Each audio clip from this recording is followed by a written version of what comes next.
end poverty by 2030. There's nothing to joke around here, they say. Oh no! It's poverty coming and getting ya. Is that a onesie? No. Hey!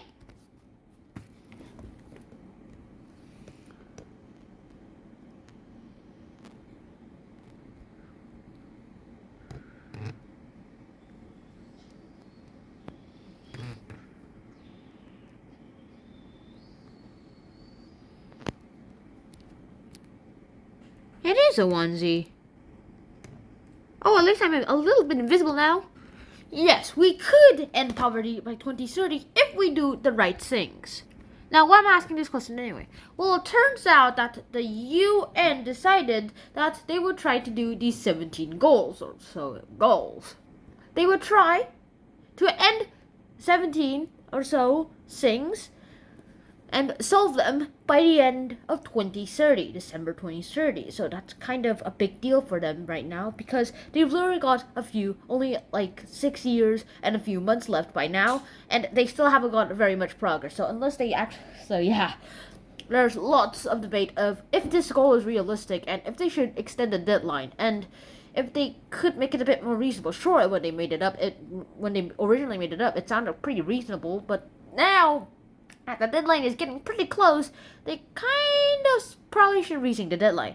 So UN set the 2030 to be doing it, and they are working hard. They have given AIDS, and they have given refugee camps, and they have given them food, and they've given them protection too, at least the ones who could get them too. And there are also rising living conditions for almost all the countries, at least compared to what their living conditions were from before.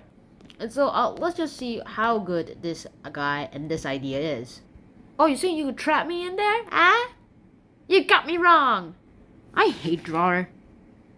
There's a button here. Hey! I am the pros side of the whole argument that they could end poverty by 2030. And let me show you some of the few reasons, actually just 3 of the reasons why this is possible.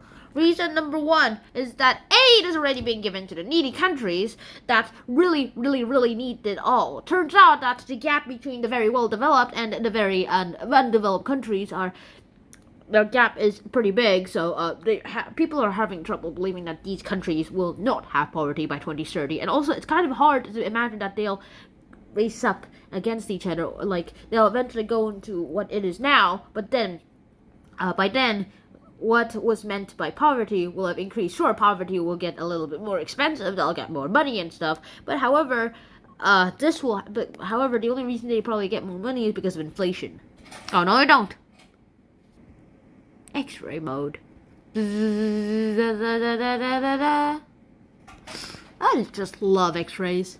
Phrase.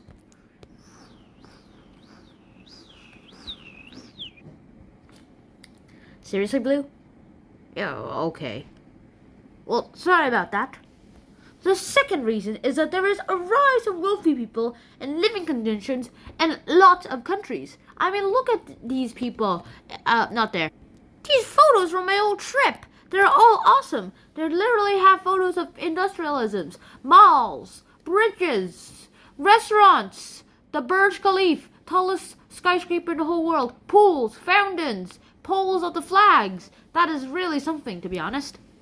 Another thing is that lots of sources agree that 1.5 times the global population, that's how many people we could actually feed. We have enough to feed 10 billion people. We are at currently about 8 billion people, and despite this excess, hunger still exists. So technically, all we have to do is distribute food. Right? Yes! No! Alright, your turn. Well, my point of view is that it's the cons. That we could not end poverty by 2030. Let's look at this. Hang on. Yeah, let's look at this from this perspective. Number 1, we only have about 7 years left. Technically, if you want to go technical, by the time we upload this, it'll probably be more of about like 6 years and 5 months left to actually achieve this goal. And that's pretty unrealistic. That's totally unrealistic. And then